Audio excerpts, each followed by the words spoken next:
ప్రధానమైన అంశము నిరుద్యోగ సమస్య.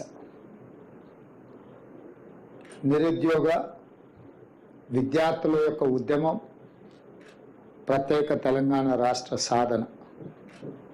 అందుకే కాంగ్రెస్ పార్టీ ప్రజాప్రభుత్వం ఏర్పాటు చేసిన మరుక్షణం ఈ నిరుద్యోగ సమస్యను శాశ్వతంగా పరిష్కరించాలన్న ఆలోచనతోటి దీర్ఘకాలికంగా వాయిదాలు పడుతున్న ప్రభుత్వ నియామకాలను 90 రోజుల్లోనే 30,000 మందికి ఉద్యోగ నియామక పత్రాలు పేరున ఎల్బీ స్టేడియంకు ఆహ్వానించి ప్రజల సమక్షంలో వాళ్ళ తల్లిదండ్రుల కళ్ళల్లో ఆనందం చూస్తూ 30,000 మందికి 10 సంవత్సరాలు వాయిదాలు పడుతున్న ప్రభుత్వ ఉద్యోగ నియామకాలను చేపట్టడం జరిగింది.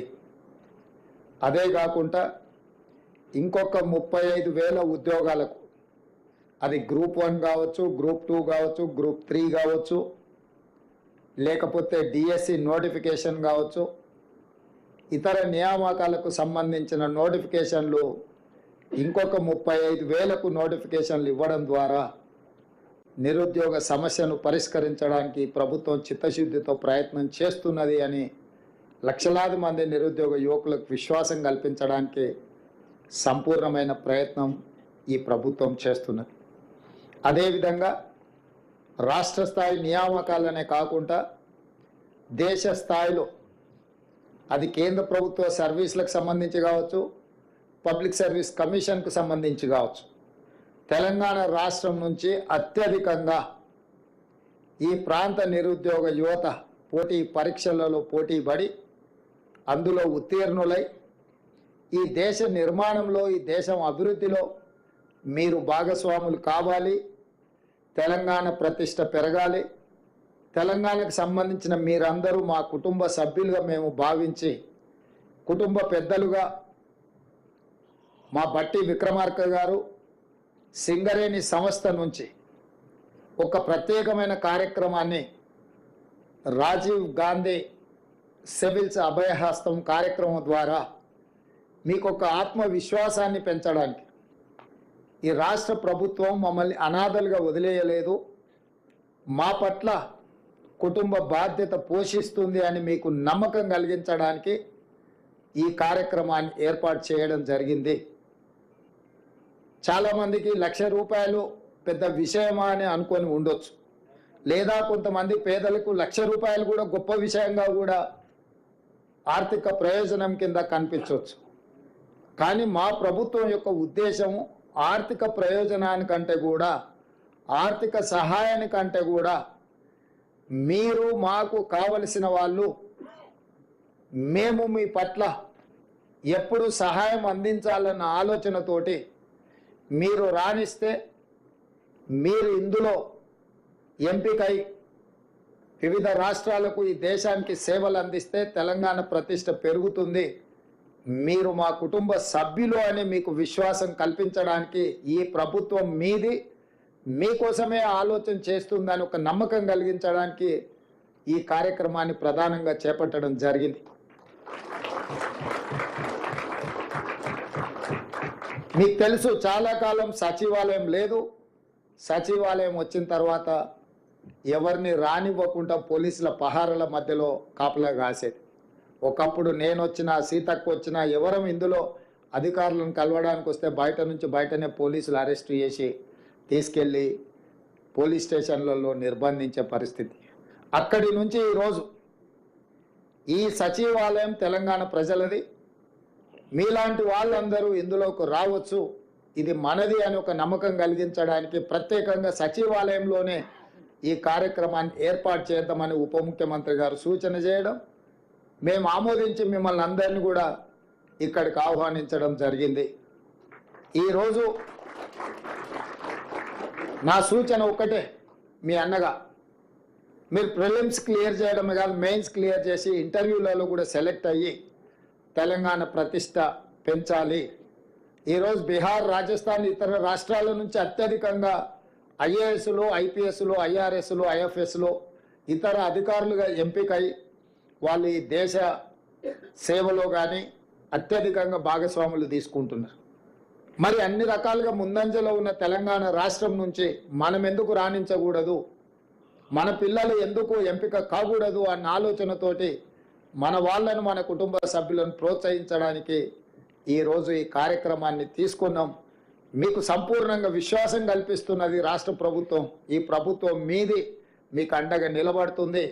మీరు ఏమాత్రం ఆలోచన చేయకుండా పరిపరి విధాలుగా మీరు ఆలోచన చేయాల్సిన అవసరం లేదు. పరీక్షల మీదనే దృష్టి పెట్టండి, రాణించండి, ఎంపిక అవ్వండి.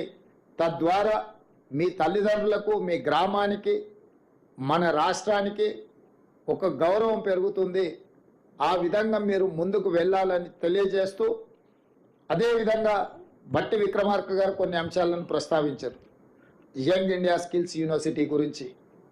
ఈరోజు తెలంగాణలో విద్య సర్టిఫికెట్ కోర్సులకు మాత్రమే పరిమితం అవుతున్నది. నేను చాలామంది ఇంజనీరింగ్ గ్రాడ్యుయేట్స్తో నేను ఇంటరాక్ట్ అవుతున్నా, మాట్లాడుతున్నా. ఇంజనీరింగ్ సర్టిఫికెట్ తీసుకొని బయటకు వస్తున్నారు, కానీ వాళ్ళ యొక్క నైపుణ్యం ఆ స్థాయిలో లేకపోవడం వల్ల నిరుద్యోగ సమస్య పట్టి పీడిస్తుంది. ఇంకొక పక్కన పరిశ్రమలకు సంబంధించిన వ్యక్తులు, పరిశ్రమలు నెలకొల్పిన వాళ్ళు వస్తున్నారు. మాకు హ్యూమన్ రిసోర్స్ తగ్గిపోయింది, మా దగ్గర నియామకాలు చేపట్టాలంటే అసలు ఎవరు రావడం లేదు అని వాళ్ళు వస్తున్నారు. సో మేము మంత్రివర్గ సహచరులతోని ఆలోచన చేసినాం. ఒక పక్కన పరిశ్రమలకు సంబంధించిన యజమానులు నైపుణ్యం ఉన్న మాకు యువత దొరకడం లేదు అని చెప్తున్నారు. ఇంకొక పక్కన సర్టిఫికెట్లు, డిగ్రీ పట్టాలు పుచ్చుకొని యువత బయటకు వచ్చి మాకు ఉద్యోగ అవకాశాలు రావడం లేదు అని వాళ్ళు మాట్లాడుతారు. వీళ్ళిద్దరి మధ్యలో ఒక అంతరం ఉంది, ఒక గ్యాప్ ఉంది. ఆ గ్యాప్ ఏంటంటే సర్టిఫికెట్ తీసుకొని బయటకు వచ్చే వాళ్లకు వృత్తి నైపుణ్యం లేకపోవడం వల్ల, చదువుకు తగ్గ అనుభవం, చదువుకు తగ్గ శిక్షణ లేకపోవడం వల్ల ఉద్యోగ ఉపాధి అవకాశాలు వాళ్ళు కోల్పోతున్నారు. అందుకే అన్ని రకాలుగా ఆలోచన చేసి ఈరోజు యంగ్ ఇండియా స్కిల్స్ యూనివర్సిటీని ఒక ఐఎస్బి, ఒక IIIT మోడల్లో ఎవరికైతే చైతన్యం ఉన్నదో, ఎవరైతే శిక్షణ పొందాలనుకుంటున్నారో, ఎలాంటి రాజకీయ ఒత్తిడులు లేకుండా వాళ్ళకున్న నైపుణ్యాన్ని దృష్టిలో పెట్టుకొని వాళ్ళకు అవకాశాలు కల్పించాలి అని ఈ యంగ్ ఇండియా స్కిల్స్ యూనివర్సిటీని మనం ప్రారంభించుకున్నాం. దీన్ని పూర్తిగా ప్రభుత్వ అజమాయిషీలో ఉంటే అధికార దుర్వినియోగం జరిగే అవకాశం ఉందని చర్చలు జరగడం, సిలబస్ కూడా ఎప్పటికప్పుడు మార్చుకోవాల్సిన అవసరం ఉంది. కాబట్టి ఆ సిలబస్ను నిర్ణయించాలంటే కూడా ప్రభుత్వంలో ఆలస్యం జరుగుతుందని కొంతమంది విజ్ఞులు సూచన చేయడంతో కంప్లీట్గా ఇండస్ట్రీ డ్రివెన్ యూనివర్సిటీగా మనం ఈరోజు నిర్ణయం తీసుకున్నాం. దీంట్లో Mahindra group of companies chairperson Anand మహీంద్రాని ఈ యూనివర్సిటీకి చైర్పర్సన్గా మనం ఈరోజు వారిని రిక్వెస్ట్ చేయడం జరిగింది. తెలంగాణ రాష్ట్ర ప్రభుత్వం నుంచి ఈరోజు మహీంద్రా యూనివర్సిటీని ఎవరైతే నడుపుతున్నారో వాళ్ళని యంగ్ ఇండియా స్కిల్ యూనివర్సిటీకి చైర్పర్సన్గా మనం రిక్వెస్ట్ చేస్తే వారు ఆమోదించారు. ఈరోజు IIIT చైర్పర్సన్గా పనిచేసిన శ్రీనిరాజును కో చైర్పర్సన్గా పెట్టినాం. వివిధ పరిశ్రమలు, రెడ్డి ల్యాబ్స్ కావచ్చు, SBI బ్యాంక్ కావచ్చు, అదానీ గ్రూప్ కావచ్చు, ఇతర కీలకమైన పరిశ్రమలకు సంబంధించిన వ్యక్తులందరినీ కూడా ఇందులో బోర్డ్ ఆఫ్ డైరెక్టర్స్గా మనం నియమించడం జరిగింది. ఇందులో ప్రధానంగా నిధుల సేకరణ నుంచి శిక్షణ ఇచ్చే వరకు కంప్లీట్గా ఈ బోర్డే పర్యవేక్షిస్తుంది. ప్రభుత్వం కేవలం ఫెసిలిటేటర్ మాత్రమే. అందుకే ముచ్చర్లలో నిర్మించబోయే 4th సిటీలో 60 ఎకరాల భూమిని, దాన్ని నిర్మించడానికి అవసరమైన కోట్ల రూపాయల నిధులను రాష్ట్ర ప్రభుత్వం మంజూరు చేసింది. ఈ అకాడమిక్ ఇయర్ వృధా కాకూడదని ఈ సంవత్సరం 2000 మందికి శిక్షణ ఇవ్వాలని ఎస్కి ఇంజనీరింగ్ అకాడమీలో ఈ సంవత్సరం 2000 మందిని ఎంపిక చేసి శిక్షణ ఇవ్వమని ఆదేశాలు ఇవ్వడమే కాకుండా నెక్స్ట్ ఇయర్ నుంచి ప్రతి సంవత్సరం 20,000 మంది స్టూడెంట్స్ను ఈ యంగ్ ఇండియా యూనివర్సిటీలో ఎంపిక చేస్తున్నాం. సర్టిఫికెట్ కోర్సులు ఉంటాయి, డిప్లొమా కోర్సులు ఉంటాయి, డిగ్రీ కోర్సులు ఉంటాయి. ఇందులో ఉత్తీర్ణులైన వాళ్ళు డిగ్రీ నుంచి భవిష్యత్ పోటీ పరీక్షలకు కానీ ఇతర దేశాలలో చదువుకోవడానికి అవసరమైన అవకాశాలన్నీ కల్పించడానికి ఈరోజు ఆ యూనివర్సిటీని మనం తీర్చిదిద్దుతున్నాం. ఇదే కాకుండా నిన్నగాక మొన్న జరిగిన ఒలింపిక్స్లో మన దేశం యొక్క పర్ఫార్మెన్స్ ఆశించిన స్థాయిలో కానీ ప్రజలు ఊహించిన స్థాయిలో కానీ లేదు. చిన్న చిన్న దేశాలు చాలా మెడల్స్ తెచ్చుకున్నారు, కానీ 140 కోట్ల జనాభా ఉన్న ఈ దేశానికి ఒలింపిక్స్లో ఒక రకంగా అవమానం జరిగినట్టే. దీన్ని దృష్టిలో పెట్టుకొని మొన్న నేను విదేశీ పర్యటనలో భాగంగానే సౌత్ కొరియాకి వెళ్ళిన.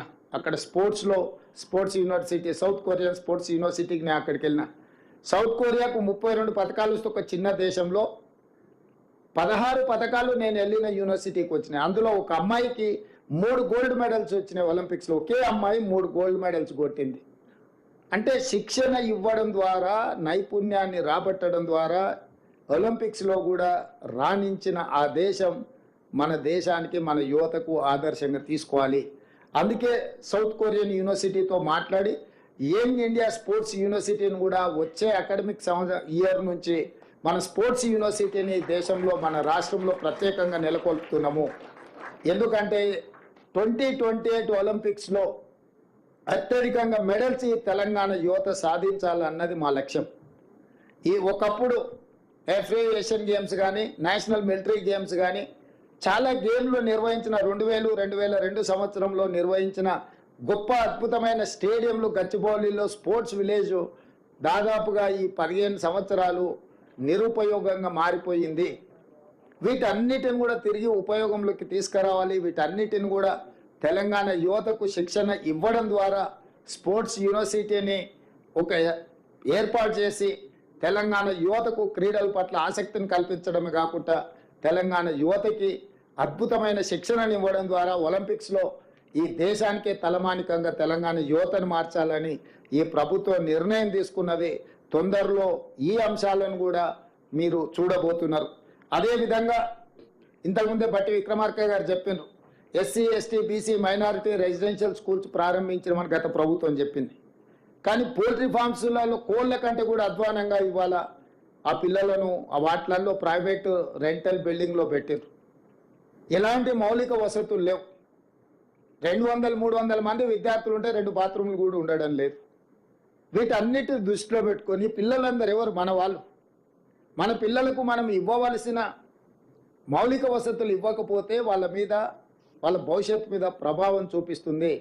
అందుకే వీటన్నిటిని కూడా ఎస్సీ ఎస్టీ బీసీ మైనారిటీ వీటన్నిటిని ఒక క్యాంపస్ లాగా క్రియేట్ చేసి ఇంటిగ్రేటెడ్ రెసిడెన్షియల్ స్కూల్స్గా మార్చి young India integrated residential schools కింద 20 నుంచి 25 ఎకరాలల్లా 100 నుంచి 150 కోట్ల రూపాయలు పెట్టి ఒక యూనివర్సిటీ స్థాయిలో ఒక క్యాంపస్ లాగా వాటి అన్నిటిని ప్రతి నియోజకవర్గంలో ఒక ఇంటిగ్రేటెడ్ రెసిడెన్షియల్ స్కూల్స్ క్యాంపస్ నిర్మించి పిల్లలందరికీ ఒక జాతీయ స్థాయి స్టాండర్డ్స్లో వాళ్ళకు వసతులు కల్పించి టీచింగ్ స్టాఫ్ను, నాన్ టీచింగ్ స్టాఫ్ను, మంచి భోజనం వాళ్లకు, ఎందుకంటే ఇవాళ రేపు భోజనం మీరు చూస్తున్న చాలా కంప్లైంట్స్ ఎట్లా వస్తున్నాయో వీటన్నిటినీ తొలగించి ఈ పేదల పిల్లలకు ఒక మంచి నాణ్యమైన విద్యను అందించాలని ఈరోజు ఈ సంవత్సరం ఈ ఫైనాన్షియల్ ఇయర్లోనే 5,000 కోట్ల రూపాయలతోటి ప్రతి నియోజకవర్గంలో 100 అసెంబ్లీలల్లో 100 యంగ్ ఇండియా ఇంటిగ్రేటెడ్ రెసిడెన్షియల్ స్కూల్స్ని 20 నుంచి 25 ఎకరాలల్లా కట్టాలని ఒక లక్ష్యంతో గర్వంగా ఇప్పుడు చాలామంది ఆక్స్ఫర్డ్ యూనివర్సిటీలో చదువుకున్నాం, స్టాన్ఫర్డ్లో చదువుకున్నాం, లేకపోతే ఉస్మానియా యూనివర్సిటీలో చదువుకున్నామని వాళ్ళు చదువుకున్న యూనివర్సిటీల గురించి గొప్పగా చెప్పుకుంటారు. ఈరోజు రేపు భవిష్యత్తులో మన పిల్లలు మేము యంగ్ ఇండియా రెసిడెన్షియల్ స్కూల్లో చదువుకొని వచ్చినాము అని గర్వంగా చెప్పుకునే విధంగా వాళ్ళకు మౌలిక వసతులు ఏర్పాటు చేయడమే కాకుండా వాళ్లకు మంచి విద్యా బోధన చెయ్యాలన్నది మా ప్రభుత్వం యొక్క లక్ష్యము. ఆ దిశగా కూడా ప్రభుత్వం అడుగులేస్తుంది. ఇదే కాకుండా యూనివర్సిటీలలో టీచింగ్ వైస్ ఛాన్సలర్స్ కావచ్చు, టీచింగ్ స్టాఫ్ కావచ్చు, నాన్ టీచింగ్ స్టాఫ్ కావచ్చు, దాదాపుగా తెలంగాణలో ఉన్న యూనివర్సిటీలను అన్నిటిని కూడా గత ప్రభుత్వం నిర్వీర్యం చేసింది. పూర్తిగా విద్యను ప్రైవేటైజ్ చేసే విధంగా వీటిని నిర్వీర్యం చేసి ఎవరు చదువుకోవాలన్నా కొనుక్కోవాల్సిన పరిస్థితులు రాష్ట్ర ప్రభుత్వం గతంలో కల్పించింది. అందుకే తొందరలోనే 10-15 రోజుల్లోనే అన్ని యూనివర్సిటీలకు వైస్ ఛాన్సలర్ నియమించడమే కాకుండా మొత్తం ప్రొఫెసర్లు, అసోసియేట్ ప్రొఫెసర్లు, అసిస్టెంట్ ప్రొఫెసర్లు ఖాళీలు అన్నిటిని కూడా భర్తీ చేసి ఒక నాణ్యమైన విద్యను యూనివర్సిటీల పిల్లలకు అందుబాటులో తీసుకొచ్చి పోటీ పరీక్షలకు తయారు చేసే విధంగా విద్య మీద ఫోకస్ పెట్టాలని కూడా మన రాష్ట్ర ప్రభుత్వము ఇవన్నీ కార్యక్రమాలను చేపడుతుంది. ఇన్ని చేసిన అక్కడక్కడ గతంలో 10 సంవత్సరాలు ప్రభుత్వం పరీక్షలు పెట్టట్లేదు, ఉద్యోగ అవకాశాలు ఇవ్వడం లేదు, ఉద్యోగ నియామకాలు చేపట్టడం లేదని పిల్లలు ధర్నాలు దీక్షలు చేశారు. 10 సంవత్సరాలు అదే కోసం.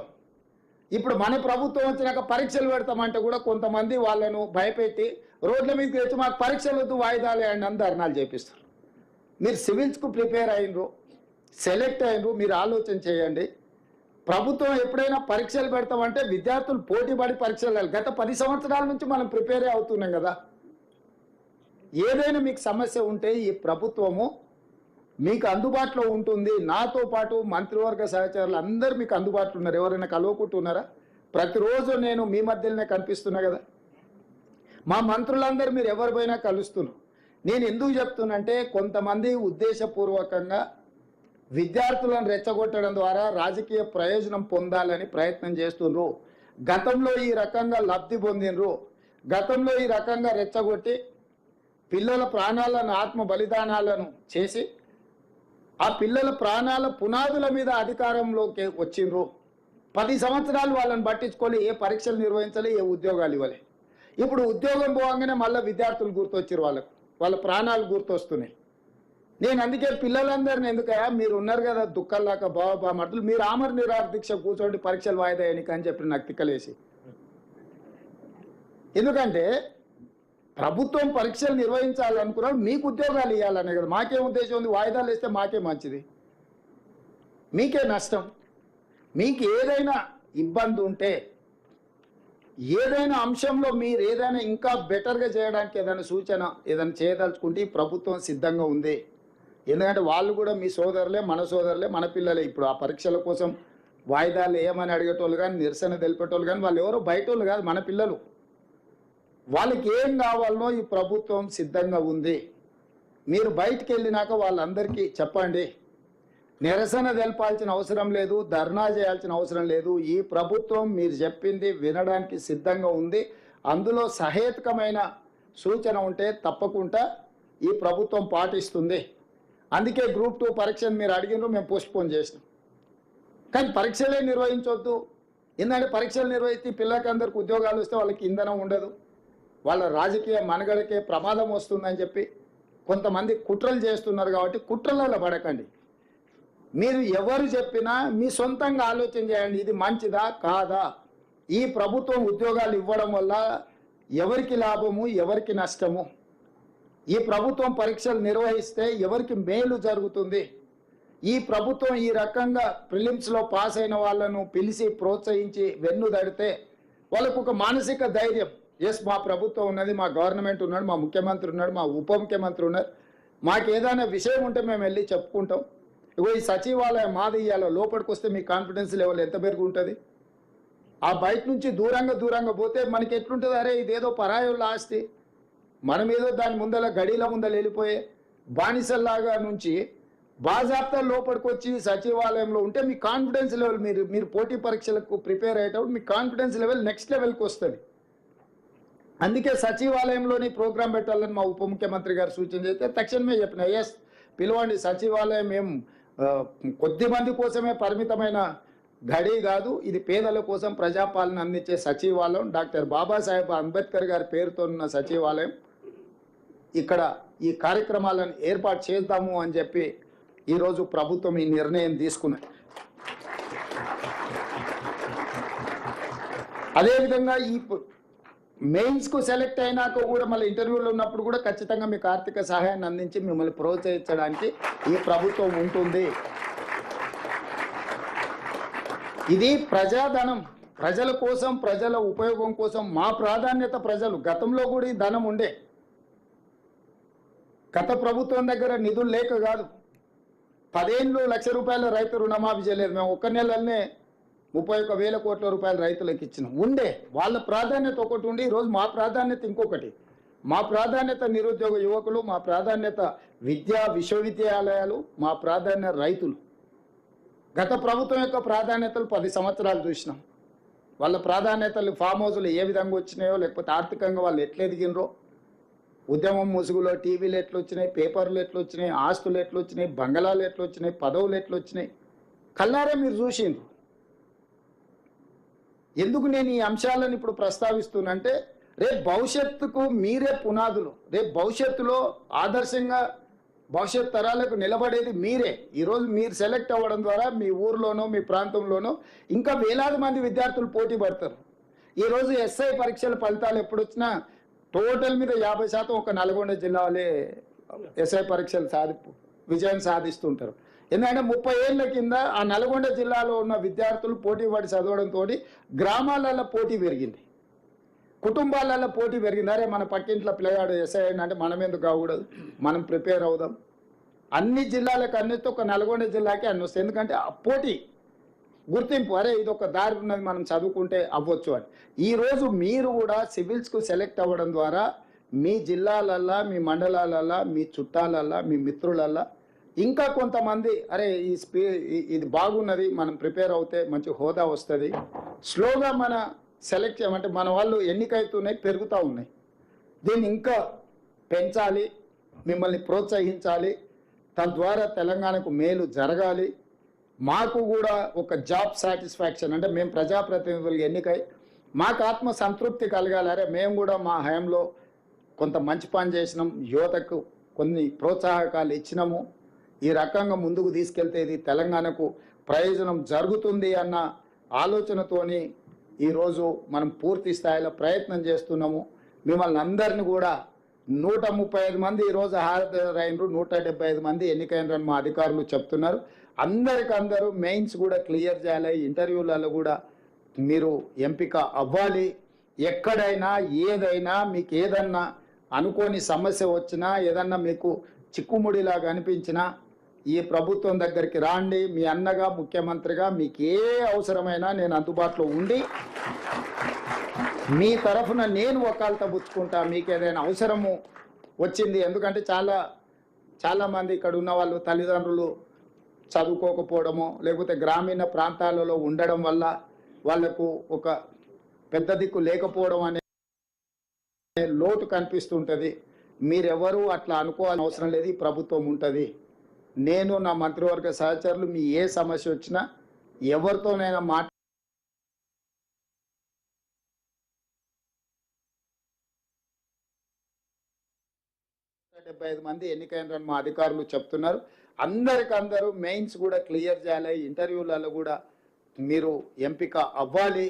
ఎక్కడైనా ఏదైనా మీకు ఏదన్నా అనుకోని సమస్య వచ్చినా, ఏదన్నా మీకు చిక్కుముడిలాగా అనిపించినా ఈ ప్రభుత్వం దగ్గరికి రాండి. మీ అన్నగా, ముఖ్యమంత్రిగా మీకు ఏ అవసరమైనా నేను అందుబాటులో ఉండి మీ తరఫున నేను వకాల్తా పుచ్చుకుంటా. మీకు ఏదైనా అవసరము వచ్చింది, ఎందుకంటే చాలామంది ఇక్కడ ఉన్న వాళ్ళు తల్లిదండ్రులు చదువుకోకపోవడమో లేకపోతే గ్రామీణ ప్రాంతాలలో ఉండడం వల్ల వాళ్లకు ఒక పెద్ద మీరెవరూ అట్లా అనుకోవాల్సిన అవసరం లేదు, ఈ ప్రభుత్వం ఉంటుంది. నేను నా మంత్రివర్గ సహచరులు మీ ఏ సమస్య వచ్చినా ఎవరితోనైనా మాట్లాడడానికి, అది కేంద్ర ప్రభుత్వమైనా పరీక్షల నిర్వహణ విధానంలో అయినా ఏ అవసరం ఉన్నా మేము సహకారం అందిస్తాము. మీరు ఈ సహకారాన్ని తీసుకొని జీవితంలో ఇట్లాంటి అవకాశాలు మళ్ళీ అంట. లక్ష్యం ఎట్లా కొట్టినా అంటే నాకు చేప కన్ను మాత్రమే కనిపించింది కొట్టినా అని. మీకు కూడా వచ్చినప్పుడు ఫోకస్డ్గా లక్ష్యం ఒక్కటే ఉండాలి. స్వయంవరంలో అందరూ చేప కన్ను కొట్టమంటే అందరు పోయి ఒకరికి చేప కనిపించింది, ఒకరికి ఇంకోటి కనిపించింది. అర్జునుడికి మాత్రం ఒక చేప కన్ను మాత్రమే కనిపించిందంట. లక్ష్యం ఎట్లా కొట్టినా అంటే నాకు చేప కన్ను మాత్రమే కనిపించింది కొట్టినా అని. మీకు కూడా ఇందులో ఎంపిక అవ్వాలన్న లక్ష్యం తప్ప అభినందిస్తున్నా. ధన్యవాదాలు మిత్రులారా.